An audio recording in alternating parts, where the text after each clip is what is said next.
Hi there, my name is Sofia Hernandez, and today, in honor of Women's History Month this March, we're going to be speaking about a pretty impressive woman in our nation's history, and that is Abigail Adams. So today, we are going to be reading Leave It to Abigail, The Revolutionary Life of Abigail Adams by Barb Rosenstock and Elizabeth Badley. Let's get started. In a clapboard house in the colony of Massachusetts, a baby girl's weak cries drowned in the cold November wind. Her worried parents hurried to bless her and name her, but Abigail surprised everyone. She lived. Abigail grew up in a time when most colonial girls learned just enough words to read the Bible and just enough math to shop. Everyone knew that good girls kept quiet. But leave it to Abigail. She ignored mother's chores and explored father's books. She blurted out questions and eavesdropped on visitors. She bossed her sister, brother, and anyone else who would listen. Only Grandmother Quincy understood. Wild colts make the best horses. Little by little, Abigail tamed herself. She finished tasks before reading. She learned to milk, bake, stew, salt, card, spin, knit, and weave.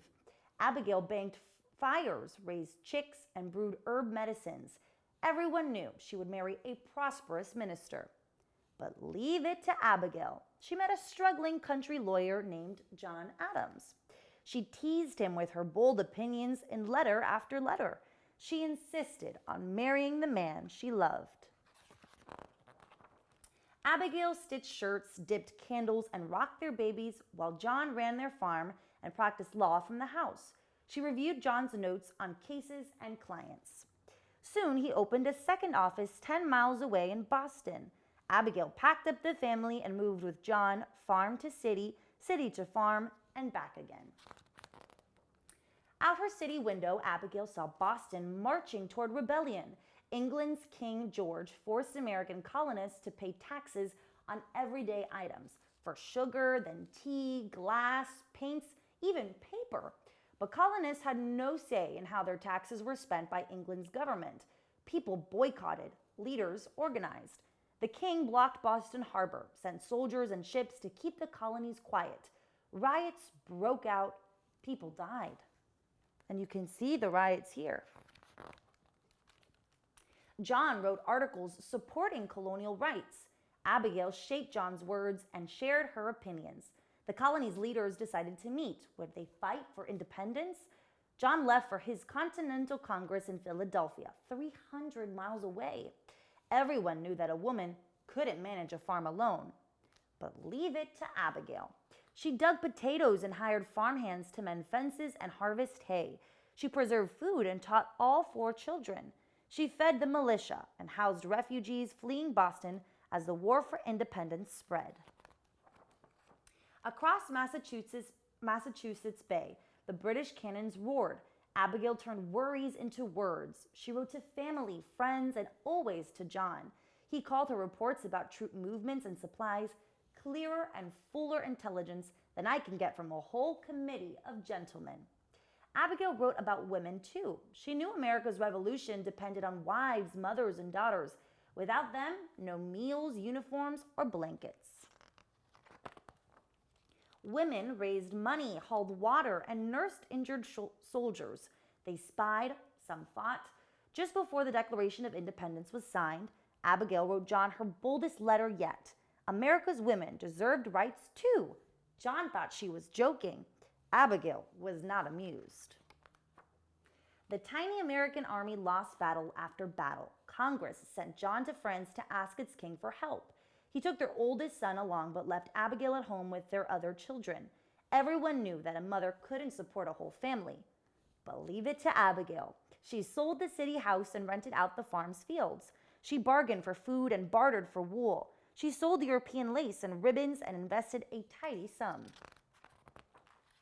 Abigail managed money, used words, and understood people better than John. She loved politics just as much. She wrote congressmen, dined on the French admiral's ship, and met George Washington, John Hancock, and Ben Franklin. Abigail and John lived thousands of miles apart when America won its freedom. With their children almost grown, she longed to meet him in Europe. Everyone knew the ladies didn't belong at sea. But leave it to Abigail. She boarded a filthy schooner, threw up for 10 days, then charmed the captain.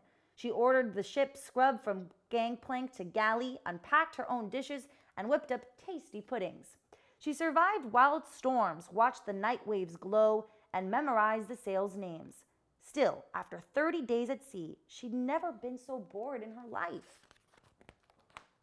It was all worth it to be together. Abigail lived with John in France and England while he served as ambassador for the new United States. John and Abigail didn't have enough money to impress the fancy Europeans. Everyone knew the Americans would embarrass their young country. But leave it to Abigail. She furnished a 30-room mansion, supervised servants, and hosted diplomatic dinners on less than $20 a day. She shopped the latest fashions and mingled at glittering concerts. She stuck a feather cap on her head, crammed her bustle into a gilt carriage, and chatted with kings and queens. 4 years later, Abigail and John returned home to cheering crowds. John Adams became the vice president under President George Washington. Later, he was elected the second president of the United States. Everyone knew that the president's wife should stay out of politics. But leave it to Abigail. She threw parties for politicians, greeted thousands of visitors, and briefed John on political gossip. She discussed appointments, edited speeches, and researched foreign affairs, serving as the president's most important advisor. Reporters nicknamed her Miss President. In rooms full of influential men, Abigail held the most power. When people wanted a government job or an idea passed on to President Adams, they wrote to Abigail first. When their time in Washington ended, John and Abigail retired from politics to a large farm they called Peacefield. Grandchildren romped about the house, and the letters never stopped flying. Family, friends, servants, and politicians relied on Abigail's wise advice until her last days. Everyone knew there'd never be another woman like her. But leave it to Abigail. Look at all these women: Sojourner Truth, Susan B. Anthony, Ida Wells Barnett, Eleanor Roosevelt, Alice Paul, Bella Abzug, and the list keeps going and going. She left the hope of freedom to America's women, daughters, wives, mothers, thinkers, writers, revolutionaries, girls who surprised the world. The end.